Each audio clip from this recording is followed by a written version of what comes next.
BMS academy में आपका स्वागत है। आज हम सीखेंगे कंप्यूटर बेसिक्स के बारे में। कंप्यूटर के बेसिक्स से अभिप्राय आपको कंप्यूटर की बेसिक नॉलेज देने से है, जिससे आप कंप्यूटर को सुचारू रूप से चला सकें। सबसे पहले हम जानकारी लेंगे कंप्यूटर की परिभाषा क्या है, कंप्यूटर की डेफिनेशन क्या है।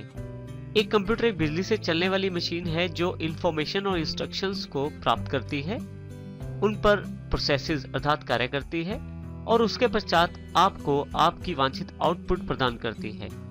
ये आउटपुट आप संभाल के भी रख सकते हैं अर्थात कंप्यूटर में स्टोर कर सकते हैं, जिसका प्रयोग आप बाद में भी कर सकते हैं। अब हम बात करते हैं कंप्यूटर कंपोनेंट्स की। कंप्यूटर मुख्यतः दो कंपोनेंट से मिलकर बना है। सबसे पहले कंप्यूटर हार्डवेयर और दूसरे नंबर पे है कंप्यूटर सॉफ्टवेयर। सबसे पहले हम कंप्यूटर हार्डवेयर की बात करते हैं।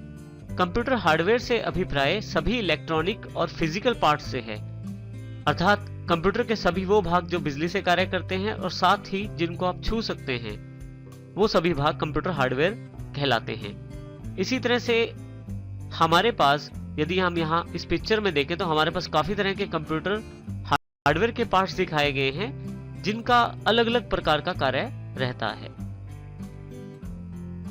कंप्यूटर हार्डवेयर में सबसे पहले हम बात करते हैं इनपुट डिवाइसेस की। वो डिवाइसेस जिनसे आप कंप्यूटर को कमांड्स दे सकते हैं, इंस्ट्रक्शंस दे सकते हैं, उसे हम इनपुट डिवाइसेस कहते हैं, जिनमें सबसे पहले है कीबोर्ड। कीबोर्ड एक मुख्य डिवाइस रहता है जिससे आप टाइप करके कंप्यूटर को कमांड्स दे सकते हैं। इसी तरह से माउस में आपके पास तीन प्रकार के बटन रहते हैं, लेफ्ट क्लिक, राइट क्लिक और स्क्रॉल बटन। इन तीनों बटन्स की सहायता से भी आप कंप्यूटर को कमांड्स दे सकते हैं। तीसरे नंबर पे हमारे पास अवेलेबल है जॉयस्टिक। कंप्यूटर गेम्स खेलने का सबसे अच्छा माध्यम रहता है जॉयस्टिक के द्वारा गेम्स खेलना।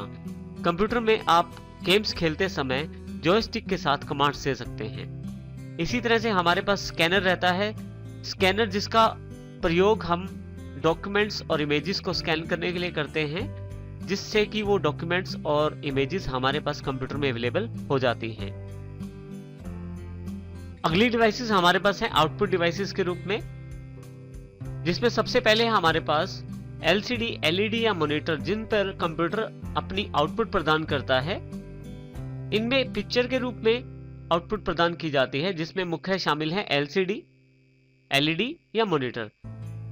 उसके पश्चात हमारे पास प्रिंटर अवेलेबल रहते हैं, जिन पर प्रिंटेड आउटपुट प्रदान की जाती है, अर्थात पेपर पर एक प्रिंटेड आउटपुट दिया जाता है। जैसे कि आप बायोडाटा निकलवाएं या कोई लेटर या एप्लीकेशन टाइप करके उसका प्रिंट निकलवाते हैं, तो वो प्रिंट प्रिंटर के द्वारा प्रदान किया जाता है। इसी तरह से यदि आप सॉन्ग्स यानी कि गाने सुनना चाहते हैं, तो उसके लिए स्पीकर का प्रयोग किया जाता है कंप्यूटर के द्वारा। तो स्पीकर के द्वारा जो ऑडियो आउटपुट है वो आपको दी जाती है।